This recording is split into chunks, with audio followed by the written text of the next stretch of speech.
Здравствуйте, уважаемые телезрители. В прямом эфире очередной выпуск «Евразийского времени». И сегодня у меня в гостях Эрнест Карыбеков, эксперт по энергетике. Здравствуйте. Приветствую вас. Ну как вы спасаетесь от жары? От жары? Каждый, наверное, по-своему спасается. Плаваем, но бьют рекорды. Купаемся. Но бьют рекорды. Я не случайно спросила этот вопрос, так как мы на себе ощущаем, как климатические изменения, они уже дают о себе знать. И как раз невольно задумываешься, и даже обычные, да, вот, обыватели задумываются, да, если так дальше пойдет, справимся мы или не справимся. Потому как тема у нас обозначена водно-энергетические вопросы Евразии, да, тема на сегодняшний день не только в Евразии, но и во всем мире она является актуальной. Проблемы и чистой питьевой воды, естественно, и проблемы нехватки электроэнергии. Ну вот я вам сегодня предлагаю обо всем этом поговорить, так как мы прекрасно знаем, есть и традиционные виды энергетики, есть и зеленка, есть и сторонники зеленки, но мы прекрасно понимаем, что без традиционной зеленка она также не справится. На примере есть, конечно, европейские страны, ну, в частности, я хочу привести Германию, да, где они практически все, там, вплоть все атомные станции они остановили. Все традиционные все традиционно остановили, они полностью переключились на зеленку, но при этом есть определенные последствия, да, они испытывают, мы это видим. Вот. Ну и, собственно говоря, почему я и спросила, жара, климат, это также ударит по всем нам именно в части как раз-таки питьевой, да, воды. Поэтому давайте мы обозначим действительно, какие есть у нас на сегодняшний день такие актуальные, существенные проблемы.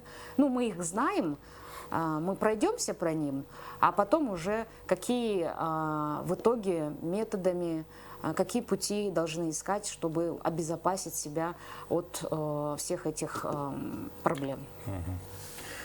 Ну, энергетика, структура энергетики в общем, да, во всех странах, он разный. И, например, в каких-то странах больше, значит, политика ведется гидроэлектростанции, то есть, ну, опираются на гидроэлектростанции, где-то на тепловые станции, где-то и те же традиционные тепловые и атомные электростанции. Ну, насчет европейских стран уже остановились. Вот, почему-то они отказались от всей этой традиционной энергетики. Но проблемы одни. Переоценили возможности зеленой энергетики? Нет, это я скажу так, что мы, понимаете, в чем дело? Вот проблема одни, не хватает генерации. Вот, будь это гидроэлектростанции или тепловые там, и так далее. Вот, особенно в нашем центральноазиатском регионе сегодня существует дефицит генерации, мощностей электрических мощностей. Ну, это мы уже везде говорим, да, об этом. Но вопрос стоит в чем? Почему это все происходит? Мы все страны Евразии находимся в одной финансово-экономической системе. Почему, скажем, очень долго рассматриваются вопросы там, атомной энергетики, да, из-за дороговизны там 5-8 миллиардов где-то долларов нужно, чтобы одну станцию построить. Вот. А почему? Потому что мы в одной финансово-экономической системе, как мы находимся, больше 30 лет, капиталистической такой, да, вот, а там все основано на кредитах. А финансовые институты, которые кредиты выдают, они взаимосвязаны с транснациональными корпорациями, которые ведут всю политику, которым нужно реализовать свой продукт.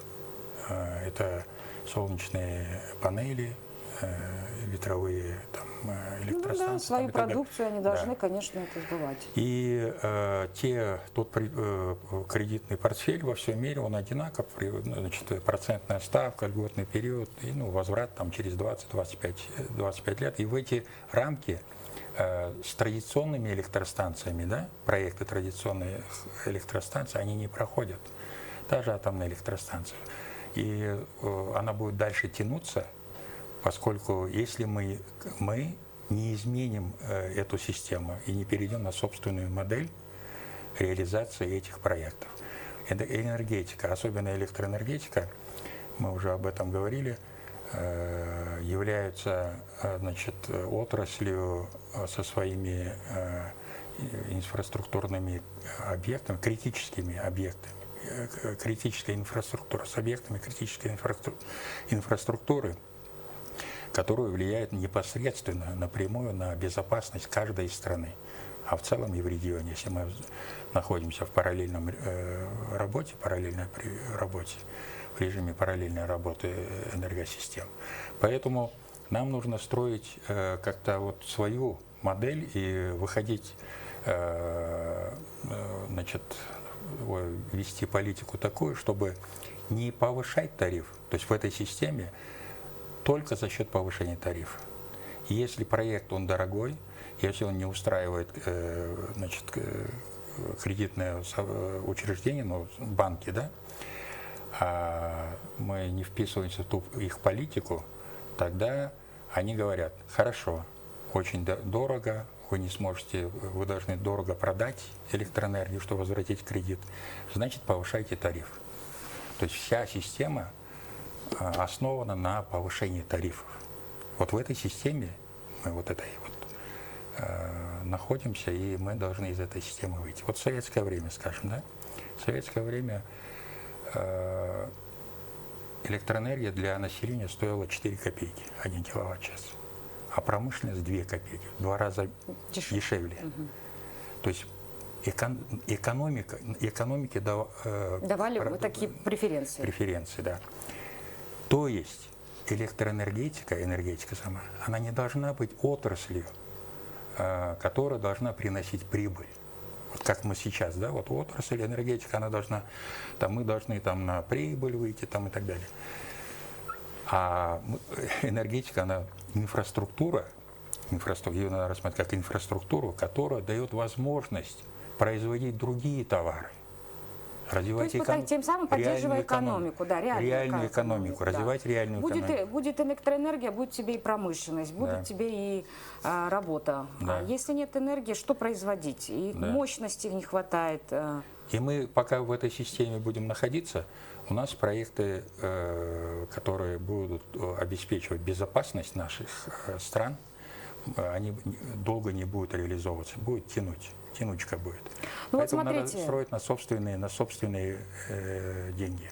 Ну вот смотрите, ну вот относительно, допустим, давайте вот это кейса воды, да, коснемся, да. Мы сейчас видим, что вот есть угроза таяния ледников, да. Мы сейчас видим, что вот, ну возьмем, допустим, даже наш центральноазиатский такой регион, где весь этот регион зависит от 2 рек, да, это Сырдарья и Амурдарья. В частности,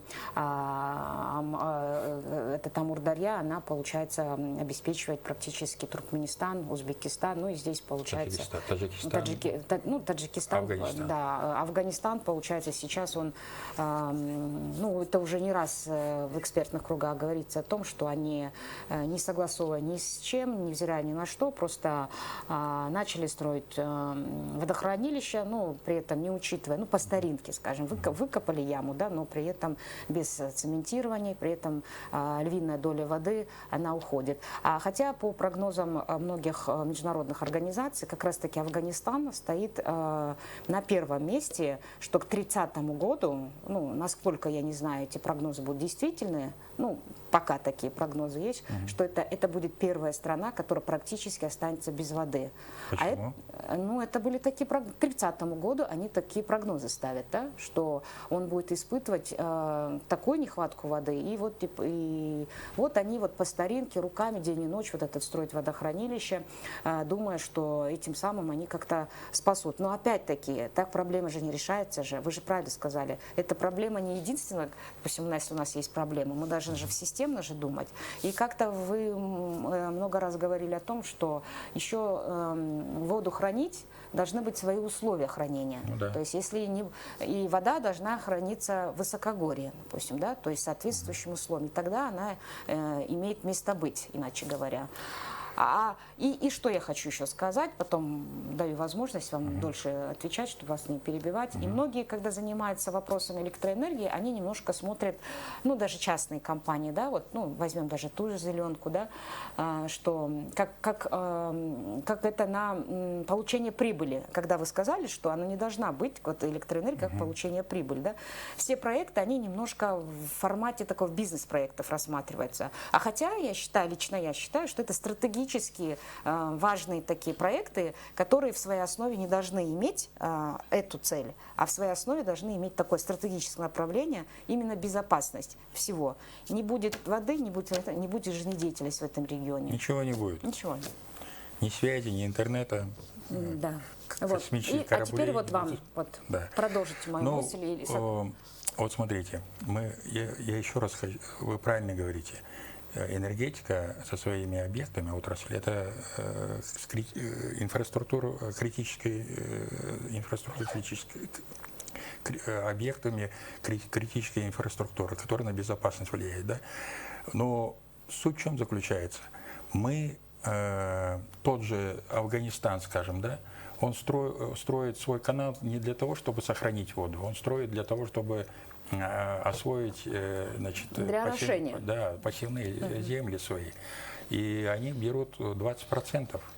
20%. Свои законные. Вот смотрите, Афганистан, потом Таджикистан, вторая страна, третья это Узбекистан, четвертая Туркменистан и Аральское море. Вот 5 потребителей.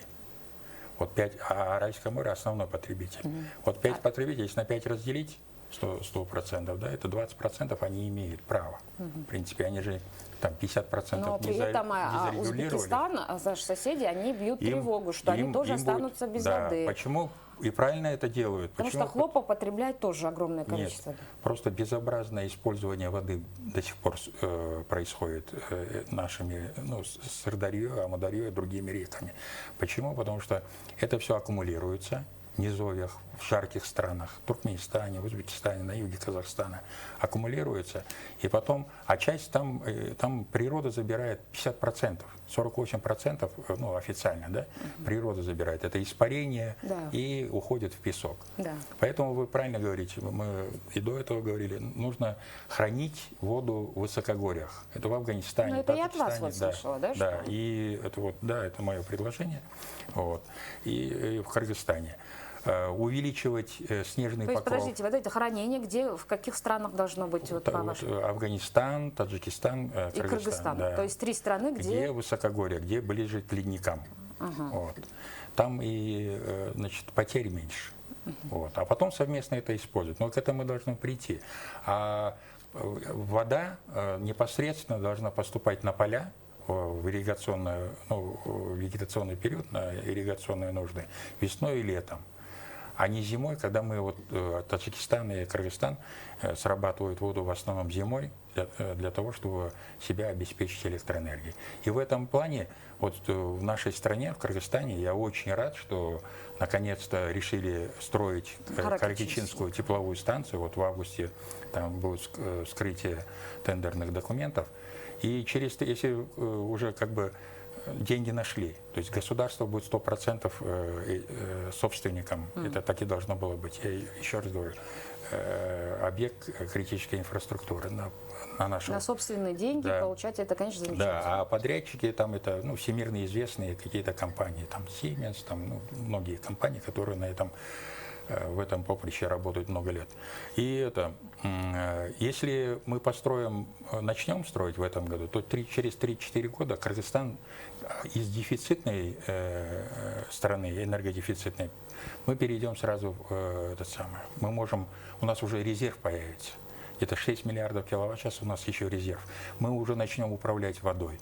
Мы ее не будем сбрасывать зимой, когда не нужно сбрасывать. Мы ее будем хранить в высокогорьях здесь у нас. А потом будем давать. То есть у нас есть на это все возможности. И вот как раз вот такая возможность и появляется. То есть Карагичинская тепловая станция, она не только, как ее надо рассматривать как электроэнергетический объект, а основной регулятор воды Нарын-Сырдарьи. То есть мы будем уже управлять водой. Вот. Поэтому вопрос стоит такой.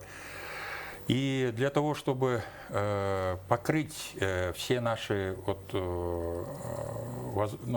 те возможности, которые, в смысле проблемы, которые у нас есть, и с дефицитом воды там, и так далее, нужно правильно использовать. То есть мы должны из сегодняшнего, то есть еще раз повторяемся, да, из этой сегодняшней значит, системы, где нужно прокачать только сиюминутную выгоду, а там после нас хоть потоп, да? Ну, я говорю, что надо на это стратегически смотреть. Да, системный подход. И такие варианты мы уже в прошлый раз говорили. Вот сейчас мы говорим, что вот нужно строить базовые станции, необходимые, значит, для того, чтобы аккумулировать воду. Значит, государство, так как энергетика, электроэнергетика влияет на безопасность, государства, наши страны, они должны быть государства, правительства, они должны 100%, значит, хозяевами энергетики. Дальше, значит, политика должна вестись не как сегодняшняя, мы должны из этой системы, порочной системы, мы должны выйти и перейти на собственную модель развития, где мы сейчас являемся социальными странами, социальными государствами, странами, да, все наши постсоветские республики, да, страны. Но если мы социальные, тогда мы должны об общем думать, общие интересы нашего населения и нашей страны, они выше, значит, интересов кучки каких-то коммерсантов, которые, значит, из энергетики тянут только свою выгоду. Ну, вот я и говорю, значит, они смотрят на этот вот вопрос с точки зрения бизнес-проекта. Да, следовательно, нужно отключать майнинг-компании. Это в первую очередь надо отключать майнинг-компании, которые никакой пользы не приносят стране. А вся энергетика и все расходы платятся за счет населения, за счет экономики. Это тупиковый путь. Из этого системы, то есть мы системные должны рассматривать, и как бы решения должны быть системные. Вот смотрите, сейчас наши соседи, Казахстан, да, вот они будут строить вот 2 атомные электростанции, это вот такой средней мощности. То есть одну атомную строит Российская Федерация, и вторую, по-моему, южную часть, это, по-моему, Китайская, да, Народная Республика, Узбекистан тоже. У нас вроде бы, да, планируют. Вот эти строительства атомных электростанций, оно снимет напряжение? Снимет. Но видите как? Снимет когда? Когда их, вот я же еще раз хочу сказать. То есть во времени мы теряем, да? Мы по времени, пока вот эти вот в этой системе, значит, пока они возьмут кредит, где они финансирование возьмут, они одобрят или не одобрят, потому что все международные финансовые институты завязаны на свои, я же еще раз говорю, на свои транснациональные компании, которые лоббируют именно, значит, технологию той страны, с кем они связаны больше. То есть это финансы, да. Поэтому они могут тормозить. Поэтому что нужно делать? Политика. То есть страны, наши государства должны заняться следующими вопросами. Первое. Рассматривать энергетику не как, мы уже говорили, да, не извлекать прибыль. Не как бизнес-проект. Не как бизнес-проект. Это инфраструктурная важная стратегическая инфраструктурная отрасль, где должна в совокупности... Критическая инфраструктура называется, это которая влияет только в руках государства. Государства должны строить на собственные деньги. Например, если Кыргызстан хочет построить атомные электростанции, я не против атомных электростанций, они являются самыми надежными, самыми экологичными. Да, но вопрос цены, она очень дорогая. Сегодня нужно, второе, нужно, значит, заняться нашим правительством не повышением, а снижением, потому что это все же ляжет, дорогой кредит, дорогая себестоимость, она же ляжет на плечи населения наших народов и на нашу экономику. В целом, да. Поэтому нужно заниматься вопросами снижения. То есть, если мы, как в Советском Союзе, как общая энергетика, если мы построили бы атомную электростанцию, кто бы не построил, какая бы, но не извлекая, то есть из нее прибыль, а там тогда вопрос цены ее там не стоит. Она будет такая, которая нужна именно для экономики всей этой, скажем, объединенной какого-то союза, да? Вот, это раз. Второе, можно, например, это вот по поводу атомных электростанций больших, да, которые стоят очень дорого. Насчет малых, вот Ритм-200, вот, насчет этих электростанций, в принципе, можно было бы построить ее за счет своих денег. Взять, ну, утрированно говорю, да, мешок золота взять, поехать, заплатить за эти электростанции, пусть они стоят, и тогда вопрос цены тоже не будет стоять. Ну, насколько я знаю, по-моему, вот в Казахстане вот две вот планируются, да, вот строительство это 5-8, ну, много, или 15 миллиардов. Нет, российская, я вот специально, допустим, смотрела, российские, они планируют потратить где-то 1,5 миллиарда. Вот. А китайская сторона, по-моему, оно... Нет, да? там очень дороже, 3-4 раза дороже. Да? Да? Ага. Ну, я, по крайней мере, такую информацию читала, да? В зависимости от мощности. Да, у китайцев она как бы менее дешевле, что ли. Ну вот, я еще раз говорю, вот наша... Себестоимость самой, да? Себестоимость, да. То есть мы не... Вот политика, значит, государство датирует частные электростанции для того, чтобы эти частные электростанции обеспечивали каких-то еще частников майнинг-компаний, да? Это ненормально. Нерационально использовано, опять-таки. Нет, это вред стране. А вот смотрите, мы хорошо, вот дефицит электроэнергии, но питьевая, чистая вода. Вот смотрите, ледники тают, например, да, вот. Ну, вот все уже экологи, все, кто как бы в этой тематике, они давно бьют тревогу. Но опять-таки ледники, хоть они и находятся на территории Кыргызстана, но они как бы, мы понимаем, что вся жизнедеятельность, вся жизнь... По руслу рек только ледниковая вода. Только в ледниковой. Дождевой воды нет. В этом году, вот за 7 месяцев, да, вот там у нас на 40-45, почти на 50% меньше осадков. Вот. Ну, тогда это почти наполовину, да? Да. Ну, я не знаю, как во второй половине года какие осадки будут, но вопрос стоит такой. Смотрите, все взаимосвязано. Энергетика, вода, питьевая вода, да? Вот если, чтобы питьевая вода у нас была в достатке, нужны, чтобы подземные воды, и надземные, и подземные воды, ледники, у нас они должны быть увеличены, то есть объемы должны быть увеличены. И один из вариантов мы уже обговаривали, это снежные пушки. Снежные пушки, надо, это производство, оно очень такое простое. То есть это можно в каждой из наших стран это делать, и общая политика наших центральноазиатских стран производить эти снежные пушки и ставить, опять же, в высокогорьях, в странах, где находятся ледники, рядом, в предгорьях и так далее. Но опять же с энергетикой связано не с вот этими ветряными, там еще вот в этой системе, да, что она должна прибыль еще получить, а государство должно датировать за счет других этих отраслей экономики. И в то же время, например, тепловая станция Карагичи, какой еще вопрос решает? Ночные мощности, она по ровному графику работает, ночные мощности, они пустуют, то есть они никому не нужны. Вот их, чтобы коэффициент полезного действия этой станции увеличить, мы можем его в ночное время обеспечивать бесплатно. Эти снежные пушки. Зато мы, представляете, за счет воды, какую пользу мы приносим своим странам и народу. Да, вот так посмотришь, вот есть решение, все решаемо, да, вот. Но опять-таки, допустим, есть моменты, где, например, мы давно, да, говорим о том, что ледники это не только проблема Кыргызстана, допустим, да, это проблема всех, скажем, да. Не будет ледников, не будет жизни. Ну, поэтому мы об этом тоже говорили. И будем говорить. Нет, и все время будем говорить. Мы уже говорили, что мы воду, вот хотя бы наша страна, наш регион, мы воду и ледники должны поставить в ранг национальных ценностей. Вот личный интерес – это самый низкий интерес. Да, это себя прокормить, там, религия туда тоже входит. Личное. Ну, как говорится, будет день, будет простоит. Как работаешь, значит, живешь там и так далее. Хочешь, там не работать. Вот.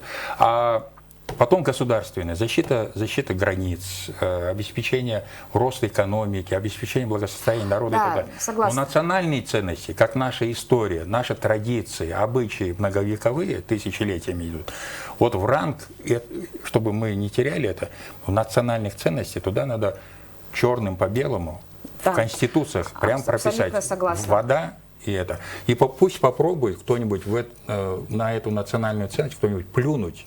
Посягнуть, так скажем. Не, Да? посягнуть, плюнуть, Да. или там туда, значит, канализационную воду туда. Правильно.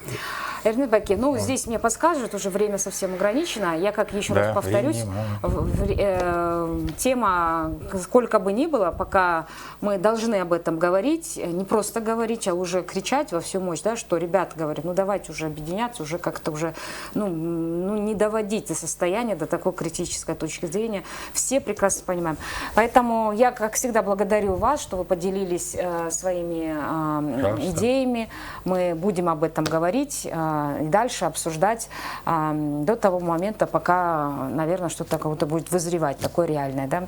Спасибо, что пришли. На этом наш эфир завершен. А я желаю вам всего доброго и до встречи.